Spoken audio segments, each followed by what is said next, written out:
대한민국을 찾는 수많은 외국인 노동자들, 기댈 곳 없는 이들에겐 도움의 손길이 필요합니다. 그들에게 손 내밀어 주님의 사랑으로 섬기는 홀리 네이션스 선교회. 선교회에는 한 가지 원칙이 있습니다. 모두 조건 없이 전액 돕는다. 엄청난 재정을 필요로 하는 일. 우리의 곳간은 비어있지만 때를 따라 필요를 채우시는 하나님의 기적이 홀리 네이션스 선교회를 이끌어왔습니다.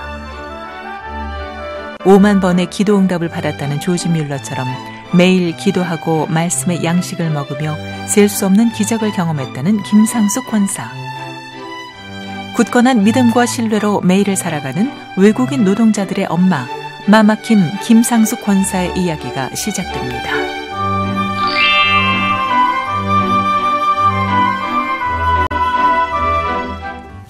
여러분 안녕하십니까? 새롭게 하소서 김학중 목사입니다. 안녕하세요. 김정아입니다.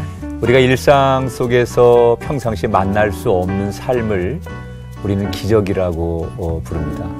정아 씨에게는 기적이라고 하면 어떻게 표현하면 되겠어요? 글쎄요. 이렇게 거창한 게 아니더라도 그렇죠. 오늘 이렇게 건강하게 하루를 살아갈 수 있는 거, 맞아요. 그리고 또 제가 존경하는 우리 김학중 목사님과 함께 새롭게 하소서를 진행하는 거, 그냥 이거 자체가 기적인 것 같아요. 그렇습니다. 네. 사실 그리스도인에게는 하나님 앞에 하루하루 순간순간 살아가는 것이 기적일 텐데, 오늘 새롭게 하소서에서 만난 분은요, 정말 기적이라고 하는 단어와 너무 잘 어울리시는 날마다 하나님의 삶 속에서 기적을 경험하시고 살아가는 그런 주인공을 모셨습니다.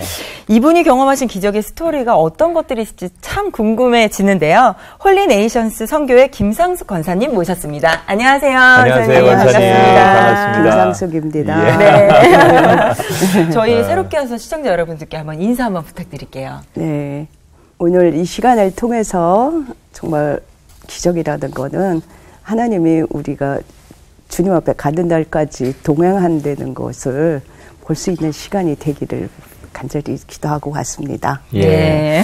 우리 원사님 이제 홀리 네이션스 이렇게 저희가 소개를 해드렸어요. 네. 시청자분들은 그게 뭐지? 이러시는 분들도 계실 것 같은데 어떤 곳인지 소개를 좀 해주시겠어요? 홀리 네이션스 선교회는 2000년에 일산에서 시작을 해서 한국에 있는 외국인 노동자들에게 그 의료 혜택을 주고 그리고 쉼터를 무료 숙식을 누구든지 오갈 데 없는 사람들에게는 숙식을 제공하고 그리고 장학 사업을 해서 이번 달에도 새로 2명이 또 와서 전부 39명 이렇게 해서 자국으로 파송해서 공부해서 훈련시켜서 훈련시키고 공부시키고 해서 해외에 지금 8나라를 세워서 지원하고 있고 예배를 통해서 복음을 전하는 데가 홀리 네이션스 선교예요. 그러니까 이주 노동자들을 돌봐주고 또 훈련해서 선교하게 하는 그런 선교단체군요. 사실 우리나라를 찾은 이 외국인 노동자들에게 정말 좀 든든한 울타리 같은 존재일 것 같은데요. 저희가 듣기로는 권사님에게 또 특별한 별명이 하나 있다고 들었어요. 별명이? 네. 어떤 별명인가요? 마마라고 많이 부르고 이제 성이 김씨니까 마마킴. 그리고 뭐 엄마라고도 부르고 어머니라고도 부르고 전 세계적인 엄마가 되셨네요. 마마가 되셨네요. 이렇게 하게 되죠. 그러면 권사님이 지금까지 만났던 그 외국인들 이주 노동자들 몇 나라에서 몇 명 정도 되는 것 같아요? 수를 셀 수가 없는 게요. 셀 수가 없는 게 이렇게 우리는 그 어떤 외국인 선교에서는 한 나라만 하는데 우리는 다민족을 하기 때문에 동시 통역 예배를 드리면서 하는데 수를 셀 수가 없을 만큼 그래요. 아픈 사람만 고쳐준 게 수백 명이었던 것 같아요. 그러면 이제 이렇게 사실은 그래도 어떤 규칙이라는 게 있어야 되잖아요. 만약에 도와주세요라고 요청을 하거나 또 훈련을 해야 되고 공부를 시켜야 되고 또 숙식도 제공하고 그러는데 그 지원하시는 분들을 어떻게 선정하는지. 처음에 그 아픈 사람들을 이렇게 뭐 시작하자마자 제가 호수공원에서 이렇게 가서 보면 막 3일째 굶고 거기 있는 사람. 네. 그리고 이렇게 거기 혼자 앉아 있는데 보니까 한국에 오자마자 탈장이 걸려서 또 이렇게 빚을 내서 왔는데 가야 되는 사람 뭐 하는데 이렇게 술을 셀 수가 없더라고요. 네. 그래서 우리가 처음 시작을 할 때 또 전국적으로 소문을 듣고도 또 찾아오고 네. 그러는데 이 사람들을 우리 교회에 뭐 몇 달 이상 다닌 사람에게 이런 자격을 주냐, 뭐 등록한 사람에게 주느냐, 뭐 이런 이야기가 나왔을 때 우리의 기준이 예수님이라면 어떻게 할 것일까 해서 그렇게 몇 달 다니고 이런 게 아니라 당장 죽어가는 사람이 이 아버지 집을 왔을 때는 예수님 기준대로 모든 사람을 다 하자. 근데 그게 과연 가능할까? 그러니까. 네. 근데 그게 가능한 거를 책을 쓴 거예요. 네. 기준 없이 정말 누구나 어려운 사람이라면 누구에게나 혜택을 줄 수 있는 곳이네요. 그 조건도 없고 네. 그냥 도와달라고 하는 것은 전액 다 지금 도와주고 계셨던 거예요. 그러니까 사람이 죽어가는데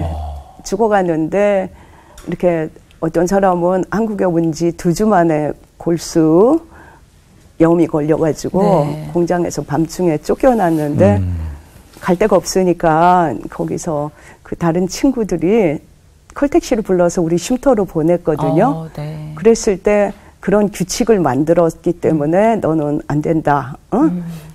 아니면 또 듣고서 소문을 듣고 왔는데 그러는 게 아니라 복음을 전할 수 있는 하나님이 이 축복을 주셨다.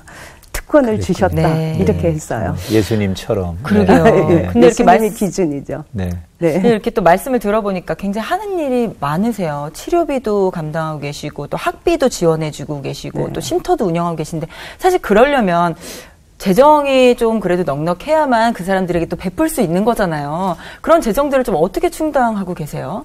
과연 이게 다 충당이 될 수 있을까? 그리고 지금 현재도 쉼터에 유방암 환자가 뭐 항암 또 방사선 수술 다 받고 네. 6,500만 원 들었거든요. 이 한 네. 사람한테. 근데 이게 과연 감당이 되냐 했을 때 하나님의 성경의 말씀은 한 번도 우리를 실망시킨 적이 없다. 네. 하나님은 살아계셔서 정말 믿음이 세상을 이긴다라는 거를 이 조국 교회의 청년들한테 퍼뜨리고 싶어요. 저는. 네.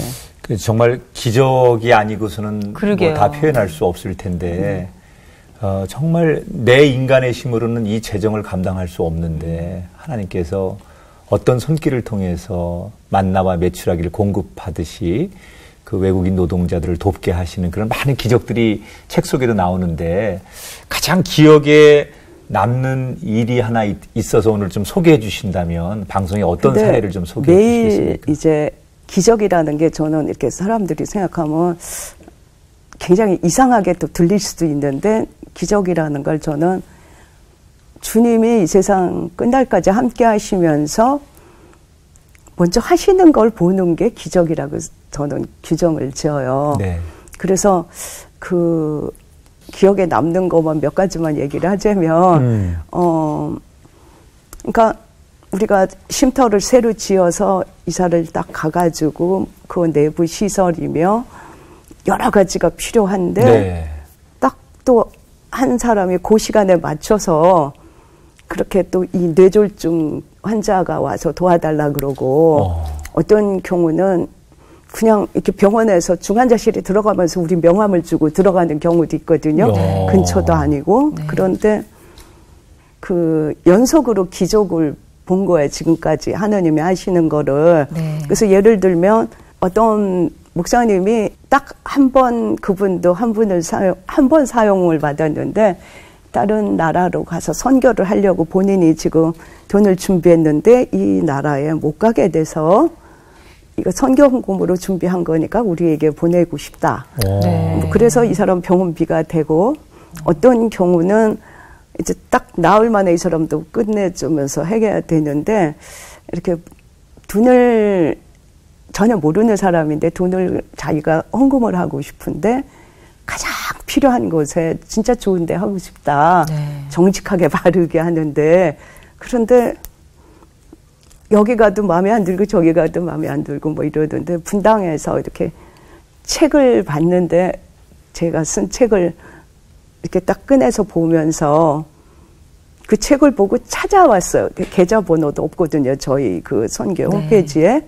찾아와서 그날 이렇게 1,600만 원을 해서 한 번에 또 해결이 되고. 근데 그게 한 번, 두 번 어쩌다 있는 일이 아니라 연속인 거예요.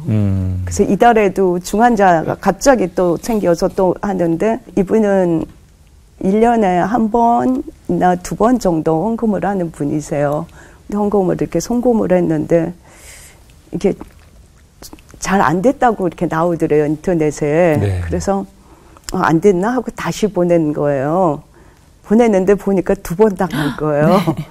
여기서 필요한 게 있으셨나 보다 했는데 중환자실에 퇴원하는 사람의 병원비가 된 거예요. 네. 그래서 오히려 이 일을 하면서 진짜 믿음이라는 게 뭔지를 배우고. 네, 그러니까 뭐 특별히 기억나는 게 아니라 일상이 다 기억나시는 거예요, 지금. 그러니까요. 너무나 많은 기적의 이야기들이요. 사실 인간의 생각으로는 그게 과연 될까라는 의구심이 들지만 하나님은 또 그렇게 일을 해 오셨네요. 참 감사하다라는 말이 이게 여기서 써야 되는 말인가 싶은데 그래서 이제 또 그 외국인 분들뿐만 아니라 다른 분들도 많은 분들이 우리 김상숙 권사님을 한국의 조지 뮬러라고 이렇게 부른다고 해요. 근데 이렇게 이야기를 듣다 보니까 지금까지 또 이렇게 살아오신 삶이 궁금해지는데 우리 권사님은 과연 믿음의 뿌리가 어디서부터 시작이 됐을까? 과연 그 믿음은 어디에서 나오셨을까라는 궁금증이 생기거든요. 신앙생활 언제부터 시작하신 거예요? 신앙생활은 어릴 때부터 했는데 그 조지 뮬러라는 별명이 조지 뮬러를 보고 제가 배운 거예요. 신앙을. 6권의 책을 봤어요. 그분이 쓴 거를 보면서 이대로 해야 되겠다. 이렇게 하는데 그 가장 거기서 포인트가 이분은 기도를 다 응답받은 것이 포인트가 아니고 성경을 200독을 한 게 저는 포인트라는 게 보이더라고요. 네.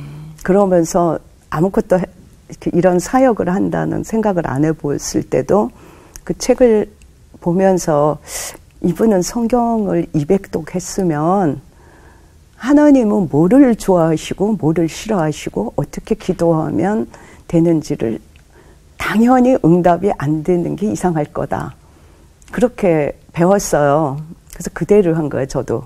그래서 저도 성경을 먼저 읽고 기도하고 그러는데 예를 들면 이렇게 쉼터에 너무 사람이 많아서 어떻게 이부자리가 모자라서 동대문 시장에 사러 가려고 이렇게 시동을 딱 거는데 이렇게 병원 어떤 원목 목사님이 내가 몇 달 만에 안부 전화해요. 그러면서 거기 혹시 덮는 거 필요해요? 그러더라고요. 그랬더니 어떻게 아셨어요? 제가 이렇게 웃으면서 그랬더니 실어다 줄게요. 가지 마세요. 그러고 그리고 우리는 이제 한국 사람들 너무나 이제 경제적으로 어렵거나 장애인들을 또 도와요. 그 돕는 사역을 같이 하는데 다음 주에는 사고를 사서 전부 다 내가 돌리겠다 이렇게 우리 같은 팀에다 얘기를 하는데 주일날 어느 교회에서 어떤 목사님이 우리 예배를 보고 싶다고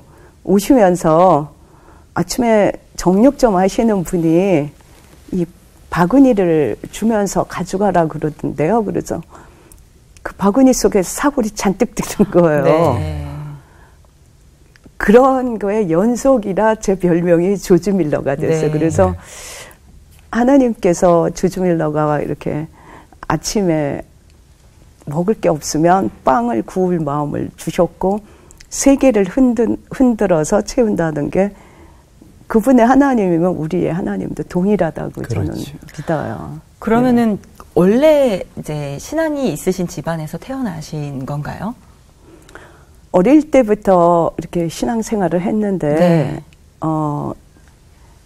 제가 가장 이렇게 하나님께 구하고 기도하고 싶었던 거는 어느 날 막 뜨겁게 그러다가 내려왔다가 사람들이 올라갔다 내려갔다가 보통 막 신앙이 그러잖아요.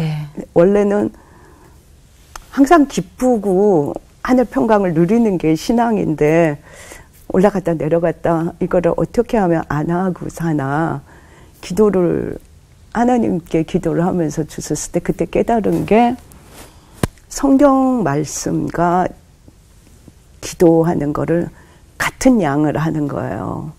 그러니까 성경을 1시간 읽으면 기도를 1시간, 성경을 이만큼 읽으면 더 이만큼, 그거 같은 양을 하기 시작하면서부터 신앙이 요동하는 게 전혀 없어졌어요. 그러셨군요. 예, 그래서 30몇 년을 그렇게 읽다 보니까 남을 도와주기 전에 내가 마음이 먼저 기쁘고 하늘 평강을 누리고 주님과 동행하지 않는데 남들이 귀찮지 그게 어떻게 기쁨으로 할 수 있겠어요. 결혼하시고 나서 남편분은 교회를 안 다니셨었는데 전도하셨다고 권사님께서. 결혼하기 전에 전도를 했죠. 제가. 조건이 그러면 나랑 결혼하는 아니고 거는? 날마다 저만 만나면 들으니까 네. 결혼하기 전에 세례를 받고 그리고 결혼을 하고 이 장로가 돼서 선교사로서 든든한 후원자를 항상 옆에 두고서 하니까 굉장히 감사하죠.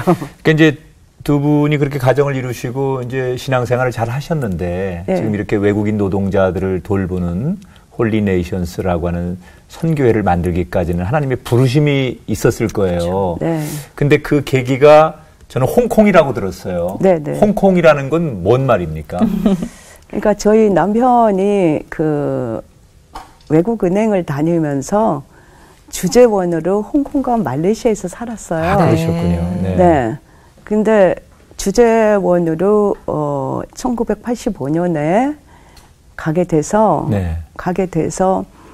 하는데 제가 무슨 선교사를 한다, 이런 일을 한다, 이런 거를 비전을 가진 게 아니고 거기 가장 소외되고 정말 그 길거리에서 일주일에 한 번씩 그 가사 도우미 하는 사람들이 그렇게 파크에 나와서 밤중까지 있는 걸 보면서 그리고 가족들과 같이 지내지도 못하고 여자들이 나와서 돈 벌면 또 남편의 어떤 경우는 바람나고 그래서 자살하고 이런 걸 보면서 예수님이라면 이곳에 와서 어디를 찾으실까?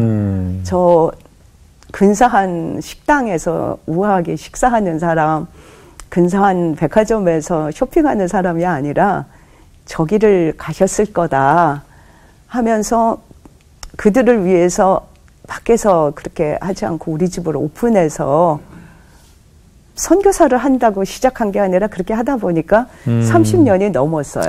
그리고 이제 홍콩에서 그 홍콩으로 찾아온 외국인들을 보면서 네. 그들이 그 공원에 나와서 힘들어하는 모습을 보면서 어느 날부터 저들의 친구가 되어주고 네. 내 가정을 오픈해주고 그러다 보니까 이 사역이 여기까지 오신 거네요. 계기는. 그렇죠. 네. 그러니까 하나님이 그때 권사님에게 너 이런 일 해라 이렇게 뭐 뜨거운 마음을 주신 거예요? 어떤 그래도 그 소명이라는 게 좀 있었습니까? 성경을 읽고 어떤 거를 깨달았냐 하면 나를 얼마나 일체 오래 참으셨나. 진짜 사도 바울이 죄인 중에 괴수라는 그 의미가 너무나 와서 깊게 와서 마음에 닿아지더라고요. 그래서 회개를 그냥 이렇게 적당한 회개를 한 게 아니라 한 달을 회개를 했어요. 한 달을 회개를 하면서 진짜 예수님이 나를 위해서 해준 게 무엇을 깨닫고 나서부터는 그때부터 인생이 달라진 거예요. 그러니까 그 전에 열심히 교회 생활하고 뭐 고등부 교사도 하고 이런 수준이 아니고 삶 전체를 주님을 위해서 드리고 싶다. 그렇게 바뀌었어요. 그 주재원이라는 거는 사실 뭐 이렇게 이제 오래 있을 수는 없잖아요. 네. 또 그것도 회사 생활이니까 홍콩에서 그런 사역을 시작하셨지만 시간이 되면 좀 떠나야 되잖아요. 그러면 그 사역도 자연스럽게 그곳에서 정리돼야 되는 거 아닌가요? 그때는 그런 생각을 안 하셨어요? 홍콩에서 처음 가서 그 마음이 생기고 나서 한국에 또 한 3년 있다가 그걸 기도했을 때 하나님이 홍콩을 2번째 가게 또 하셨어요. 네. 홍콩을 가셨고. 그리고 말레이시아에서도 근무하게 해서 제가 이 외국인 사역을, 노동자 사역을 하기 전에 11년의 경험이 그냥 모르고 외국인 사역을 시작하면 모슬림 사람들은 어떤 사람들이고 이 사람들은 어떤 사람인지 잘 몰라서 네. 이거를 감당이 안 되는 거예요. 네. 근데 11년을 그 외국에서 해봤기 때문에 그 무슬림 나라에서 살아본다는 거는 이렇게 별로 그렇게 많이 살기가 쉽지 않잖아요. 근데 네. 말레이시아라는 나라에서 살아보고. 그러니까 홍콩을 다시 가셨다가 또 말레이시아에 발령이 났죠. 네. 전부 미국은행으로. 네. 거기는 이제 이슬람 국가이기 때문에 좀 이렇게 정말 사역하기가 공식적으로 굉장히 어렵지 그렇죠. 않습니까? 어려운 정도가 아니죠. 네. 어려운 정도가 아니고 실제 추방도 당했었죠. 불법이니까요. 그 전환. 불법으로 이제 우리가 그 선교사님들하고 그 이렇게 정글에 가서 주일학교를 하면서 저는 머리 감겨주고 이분들은 이렇게 전도하고 그러면서 했을 때 종교 비밀 경찰한테 잡혀서 네. 추방 당한 적도 있어요. 예. 그러니까 아까 그 마마킴이라는 별명이 그때 네. 말레이시아에서 처음 생긴 별명이라고 들었어요. 네. 말레이시아에서는 또 어떤 사역들을 좀 하셨어요? 말레이시아에서 이렇게 홍콩에서는 영어가 통하는데 말레이시아에서는 나이 든 사람은 영어가 알지만 젊은 사람에게 복음을 전하려면 말레이시아 말을 모르면 이게 안 되더라고요. 네. 그래서 말레이시아 말을 배웠어요. 배워가지고 그 인도네시아 사람들하고 말레이시아 사람들하고 원래는 같은 나라 사람들이에요. 네. 그러니까 약간 그 표현이 조금만 다를 뿐이에요. 네. 그 우리나라 사투리 정도로. 네. 근데 거기서 또 그들을 보면서 그들에게 복음을 전하는데 그냥 말로 해가지고는 그러니까 제가 쭉 여지껏 전도한 방법은 사형리 들어도 되고 그냥 하는 전도로는 전도가 안 되고 말과 혀로만 사랑하는 거는 50점이고 행함과 진실함 사랑이 있을 때 전도가 안 된다는 건 있을 수가 없는 일. 그물이 네. 항상 찢어졌어요. 네. 네, 그래서 거기서도 그렇게 하면서 하는데 청년들한테 성경 공부를 가르치려고 제가 그 영어로 된 거를 말레이시아 말로 번역을 했는데 거기 목사님이 SIB 교회의 목사님이 여기 우린 이런 교재가 없으니까 이거를 계속했으면 좋겠다 그래서 3권 초신자 편, 창세기 편, 출애굽기 편을 말레이시아 말로 번역을 했어요. 네. 근데 잡혔어요 그때. 그럼 그때 추방당하신 거고. 추방당했죠. 그런데 제가 3주 만에 돌아올 거라던 왜 확신을 했냐면은 그걸 전부 번역하고 아직 출판을 안 한 상태예요. 출판 안 한 상태인데 제가 이렇게 생각할 때 이게 안 되면 하느님 편에서 되게 손해일 것 같아요. 네. 굉장한 그 작업이었으니까. 근데 말레이시아 청년들은 그 무슬림 나라에서 예수를 믿고 그러려면 정말 아주 굉장히 무서운 그런 거를 당해야 되잖아요. 감당해야 네. 되는데. 근데 제가 잡혀서 이렇게 간다고 하니까 선물들을 이렇게 하나씩 다 사가지고 와가지고 이렇게 송별회를 한다. 그래서 나 3주 만에 돌아올 거니까 이거 나중에 진짜 갈 때 주라. 이거 아니라.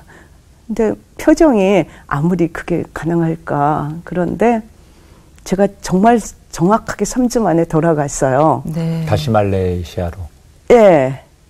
말레이시아로 가서 그 추방된 게 우리 집에 마이너스를 가져온 게 아니라 처음에는 엄청난 슬픔으로 온 것 같이 됐는데. 그러니까 혼자만 추방을 당하신 거죠, 그때? 그렇죠. 가족 중에? 네. 네. 그때는. 복음을 전했다는 이유로. 남편하고 네. 딸은 거기 학교 다니고 있었는데. 네. 거기서 비자 연장해주고 저만 안 줬죠. 네. 그래서 처음에는 한 달 안에 나가라. 이렇게 통보를 이렇게 줬는데. 저희 남편이 뭘 잘못했다고 나가냐. 왜냐하면 실제 걸린 건 제가 머리 감겨준 것밖에 없거든요.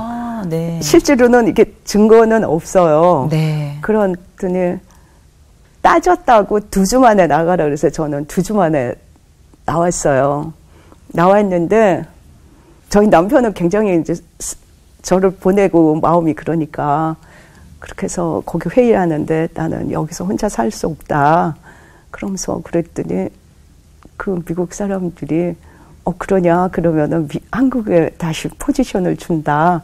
그래서 오히려 축복의 계기가 된 거예요. 그럼 다시 이제 남편분하고 그 가족들이 다시 한국으로 나오시게 된 계기가 되신 거군요. 오히려. 다시 미국은행으로 들어갈 수 있었죠. 그러니까 아까 말씀하셨던 것처럼 그 지역에서 그 주민들과 함께 섞여서 살아가는 것 자체도 사실은 쉽지 않은 일이잖아요. 일반 사람들에게는 쉽지 않은 일인데 또 거기서 사람들 어려운 이들을 보게 되고 또 그들에게 또 복음을 전하시게 되셨어요.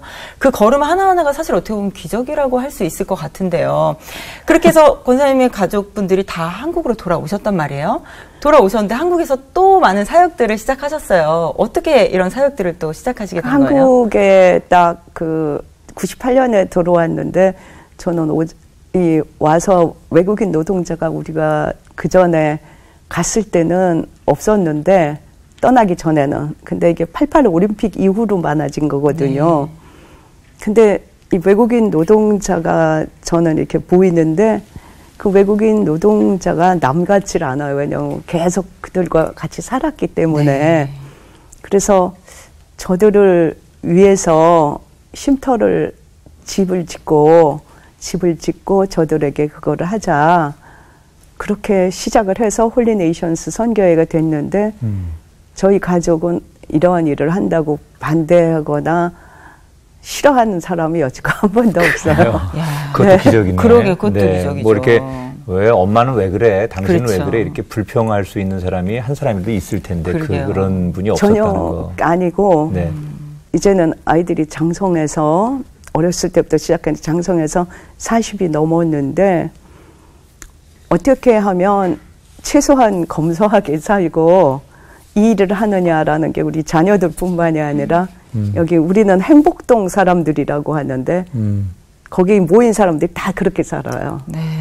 거기 또 자녀들도 똑같고 그래서 5살 때부터 봉사를 하다 보니까 대학생이 되고 그런데 꿈이 전혀 달라요. 나는 왜 열심히 공부를 하나? 왜 돈을 버나? 이거는 하나님의 영광을 위해서 이웃사랑에 쓰임받는다. 그러니까 애들이 말썽도 안 지키고. 사람이기 때문에 그 감정이 있잖아요. 권사님은 이 일을 하시면서 가장 보람을 느낄 때가 언제세요? 정말 죽을 것 같은 사람이 살아나는 거를 이 복음을 전하면서 보게 돼요. 정말 어떻게 이렇게 소망이 없는 사람이 살아날까라고 했을 때 외국인 노동자 말고도 그 교도소에 한국 교도소에서도 제가 2명을 아들을 삼았어요. 하는데 그 무기수고 결손 가정이기 때문에 그런 일이 생겨서 그래서 정말 무기수로 들어갔을 때 아무 소망이 없고 내가 살아서 뭐 하나 그래가지고 정말 이렇게 교도소 안에서는 그 막 말썽을 지키면 이렇게 독방으로 집어넣는데 막 어떻게 하면 죽을라 그러나 하면서 이렇게 손발 묶여가지고 막 머리 부딪히고 막 이러면서 죽으려고 한 사람이 어떻게 저런 천사 같은 사람으로 바뀔 수가 있지 하는 사람으로 바뀐 거예요. 7년 돼서 2011년부터 삼아서 지금 18년이 됐으니까 7년 됐고 또 다른 사람 한 명을 삼아가지고 그런데 그 복음의 그러니까 능력이 이렇게 사람을 내 주 예수 모신 곳이 그 어디나 하늘나라 이런 찬양을 부르면서 교도소에서 남을 도와주고 자기가 뭐 할 수 있는 게 없으니까 뭐 이렇게 노인들이 거기 있으면 이불 발로 빨라서 빨아주고 또 뭐 춥다고 막 이러면은 핫팩 사서 주고 또 내복 못 사는 사람 사주고 그러면서 이렇게 다른 사람을 또 많이 전도하는 사람으로 바뀔 때 그런 사람들의 변화된 모습을 보면 그러니까 진짜 어둠에서 빛으로 가고 진짜 소망이 없는 데서 소망으로 가는 게 얼마나 기쁘냐. 그렇죠. 그렇죠. 참 소개해 주실 분들이 많으실 것 같은데 그중에서 또 저희가 듣기로는 외국인 노동자로 한국으로 왔다가 복음을 듣고 신학생이 되신 분들도 꽤 있으시다고 들었어요. 네. 어떤 분들이 좀 그렇게 변화가 되셨나요? 신학 공부를 하려면 그 학벌이 그 정확한 그 고등학교나 대학교나 졸업장이 없으면 여기 신대원을 들어갈 수가 없잖아요. 그렇죠. 근데 그 외국인 노동자 중에서 정말 뛰어난 그런 걸 다 갖춘 사람들이 그 돈이 없기 때문에 여기 이제 노동자로 온 거예요. 네. 왔는데 그 사람이 이렇게 복음을 전파했을 때 돈이 1순위가 아닌 걸로 바뀌어버린 거예요. 네. 왜냐하면 그 학생을 하려면 그 직업을 포기하고 돌아가서 다시 학생 비자를 받고 온 거거든요. 네. 그런데 이 복음이 날마다 이렇게 말씀을 읽고 들어가면서 생각이나 가치관이 바뀌어진 거예요. 그래서 8나라에 지금 교회를 세우고 네. 1호 세례자는 38살 때 복음을 전했는데 지금 이제 10몇 년이 지났으니까 56세가 됐어요. 네. 그래서 뭐 중국, 네팔, 몽골, 러시아 이런 여러 나라에 그 교회가 한국 선교사님이 가면 우선 그 나라 언어를 배워야 되고 이렇게 풍습을 배워야 되고 그러는데 이분들은 그것이 다 이렇게 커버가 되니까 그렇죠. 한 7년이라 뭐 200명씩이래요. 한 나라에. 그러니까 뭐 네팔도 우리가 교회를 하나 세웠는데 교회가 지금 4개가 됐어요. 거기서 또 이렇게 그 지교회를 세우고 막 이래가지고 그렇게 됐어요. 네. 지금 그러면 신학생들은 몇 명 정도를 선교회에서 훈련해서? 이제 이게 시작한 지 오래돼서 전부 합쳐서 39명인데 네. 30몇 명이 벌써 이미 돌아갔어요. 공부하고. 네. 네. 이 모든 사역을 하시기 위해서는 물질적으로 또 뭐 기도로 마음으로 동역해 주시는 또 많은 분들이 있어야만 가능한 일이잖아요. 네. 또 주변에 그런 많은 분들이 계실 것 같아요. 소개 좀 해주세요. 하나님이 필요한 모든 인력 그리고 어떻게 저런 의사 선생님들이 있지 하는 그런 모든 분들과 같이 이렇게 팀워크가 돼가지고 여기 행복동 사람들은 안 떠나요. 왜냐하면 이렇게 또 환자가 왔어? 저거 어떻게 이런 게 전혀 없어요. 하나님은 또 어떻게 이거를 행하시나 하면서 각자 다 이렇게 여기 오는 사람들은 아주 최대한 검소하게 살아요. 전부 다. 네. 그래서 처음 온 사람을 보면 의사인지 외국인 노동자인지 구분이 안 된다고 할 정도로 검소하게 살면서 이 일을 같이 하는데 그게 사도행전 초대교회의 그 모습을 이렇게 쭉 읽어보면 우리하고 똑같다. 내 것을 내 것이라 그러지 않고 기쁨과 한마음이 항상 같이 있어요. 네. 네. 뭐 많은 분들이 도와주시지만 특별히 저는 얘기 내내 들으면서 남편분의 외조가 없었다면 참 우리 권사님이 하고자 하는 일도 굉장히 힘드셨을 텐데.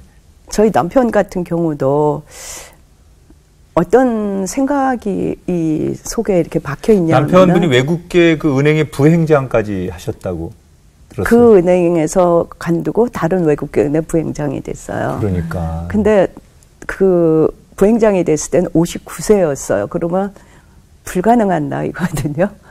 다시 그거를 컴백한다는 것이 다른 데서. 그런데 네. 그곳에서 일을 했기 때문에 이 많은 학생들의 장학금이 다 됐어요. 근데 어떤 생각이냐면 이 모든 것이 하나님이 주신 거다라는 걸 체험을 많이 한 거예요. 네. 불가능한데 하나님이 또 주셨고 이거를 왜 주셨냐? 하나님의 영광과 하나님의 일을 위해서 주셨다. 그렇게 동일하게 생각을 하니까 서로 트러블이 없고 같이 기뻐하고 같이 할 수가 있죠. 네. 아니 아까 또 조지 밀러에 대해서 좀 말씀을 해주셨는데 그때 그분을 따라서 성경을 또 읽게 되고 그 말씀 안에서 살게 됐다라고 이야기를 해주셨잖아요. 네. 지금도 그 말씀과 동행하는 삶을 쭉 이어오시고 계시다고 들었어요. 156덕째. 네. 하루에 40장 읽어요. 오늘도 아주 새벽에 일어나서 읽고 왔죠. 그런데 우리 팀들은 거기 들어오면 최하 12장은 다 숙제예요. 네. 그래서 교도소에서 교제하면서 7년 된 사람은 20독 했고 다른 약 3년이 안 된 사람은 10독 했고 네. 그래서 거기 있는 사람들은 다 성경을 그렇게 읽고 있어요. 네. 날마다 말씀 많이 그래요. 읽으시고 우선 영의 양식이 채워지니까 그렇죠. 또 육적인 기적들도 나타나는데 네. 이번에 이제 책이 나오셨잖아요. 오늘 이 한 얘기들 네. 아마 책 속에는 구체적으로 많이 소개가 되어 있는 이야기인데 네. 책을 읽으신 분들은 권사님이 하는 얘기가 뭔지 지금 쫙 다 이해를 하실 텐데 네. 이 책을 통해서 한국 교회와 성도들에게 어떤 영향을 줬으면 좋겠다 이런 바람도 있으실 것 같아요. 지금 이 시간을 통해서 외국인들을 도웁시다가 목적이 아니에요. 왜냐하면 그 한국의 지금 청년들도 그렇고 우울증도 너무너무 많이 심하고 네, 맞아요. 한국 교회가 무기력하고 그렇게 했어요. 원래 그런 게 아니고 전에는 훨씬 더 초대교회에 아름다운 모습들이 있었는데 하루에 36개씩 교회가 문을 닫고 그러는데 예수를 믿는다는 건 그냥 이렇게 다른 사람하고 똑같이 살면서 주일날 하나님 안녕하세요 이 정도가 아니고 정말 우리의 삶 속에서 매 순간 먹고 더불어 마시리라고 하는 주님과의 그 동행이 이것이 우리가 살면서도 이 땅에서도 천국을 누리는 지점인데 그거를 저는 전하고 싶은 거예요. 네. 그래서 전해서 하나님이 우리가 일을 하려고 했을 때 그러니까 처음에 제가 이 홀리네이션 시작할 때는 어떤 분은 볼 때 그렇게 환자를 대책 없이 받고 학생도 그렇게 많이 받았다가는 저거 망한다. 그렇게 걱정을 하는 사람도 네. 있더라고요. 근데 망하는 게 아니고 하나님은 우리 여기 팀들도 다 똑같은데 심는 자에게 심을 거를 계속 주세요. 그러면서 하나님 일에 확장을 하는데 우리가 하는 게 아니라 하나님이 앞장서셔서 그 약속이 다 진실한데 그거를 누리지를 못하거든요. 그래서 책을 자세히 쓰면서 정말 하나님은 이렇게 살아계셔서 하니까 그러니까 15년 동안 쓴 게 50억에다 그 후에다 10억을 더 썼으니까 60억도 더 썼거든요. 지금까지. 홀리네이션스에서만 쓴 것만. 네. 그런데 빚을 1원도 안 지고 사람들의 감정에 호소하지 않는다는 원칙을 그대로 했을 때 한 번도 하나님은 주를 믿는 자에게 부끄러움을 당하지 않는 데는 그대로 지금까지 하나님이 하셨기 때문에 그렇게 자살하고 막 그냥 너무나 가정은 깨지고 이러는 조국을 저는 좀 살리고 싶어요. 그래서 그것이 퍼져서 이렇게 가족의 모든 목적이 우리가 왜 공부하고 애들을 왜 공부시키고 왜 뭐를 하느냐 이거는 이 땅에서도 하나님이 살아계심을 우리가 날마다 누리면서 천국의 지점을 누리고 이거를 저는 전하고 싶은 거예요. 네. 그러니까 외국인 노동자들에 대한 사역도 중요하지만 하나님의 살아계심, 네. 이 땅에서 우리가 누려야 될 천국 백성의 삶 이런 것들을 좀 나누고 싶은 목적이 네. 이 책을 네. 쓰신 이유라는 네. 거 많은 분들이 아마 공감하시리라 생각이 됩니다. 네. 권사님 새롭게 해서 나오셨으니까 우리 시청자분들께 제가 이런 기도 제목이 있습니다. 함께 기도해 주세요라고 부탁하고 싶은 기도의 제목들 또 권사님의 앞으로의 계획들이 있으면 좀 말씀해 주시죠. 기도 제목이 우리 조국이 살기를 원하는 게 제 기도 제목이에요. 네. 네. 그래서 정말 이렇게 다 사교육 시키는데 올인하는 게 아니라 집집마다 가정 예배를 다 드리면 그거를 통해서 이 큰 문제들이 다 해결될 걸로 믿어요. 네.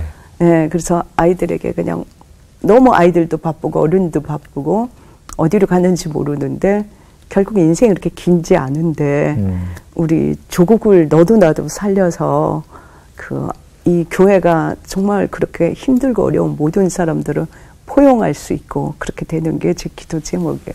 예, 정말 네. 하나님의 나라 그리고 하나님이 이끄시는 그런 대한민국 조국 되기를 이렇게 기도하시는 권사님 같은 분이 계시기 때문에 하나님께서 이 땅을 멸하지 않으시고 건지신다는 생각이 듭니다. 권사님 정말 행복하게 하나님 주신 사명 잘 감당하시길 저희가 기도해드리고 이 땅에 하나님의 이름으로 찾아온 그 외국인 노동자들 더 많이 사랑해주는 정말 사랑스러운 어머니로 그곳에 늘 오랫동안 계셔 주시기를 저희가 행복한 엄마죠. 네, 부탁드리겠습니다. 오늘 함께해 주셔서 너무 고맙습니다. 고맙습니다. 감사합니다.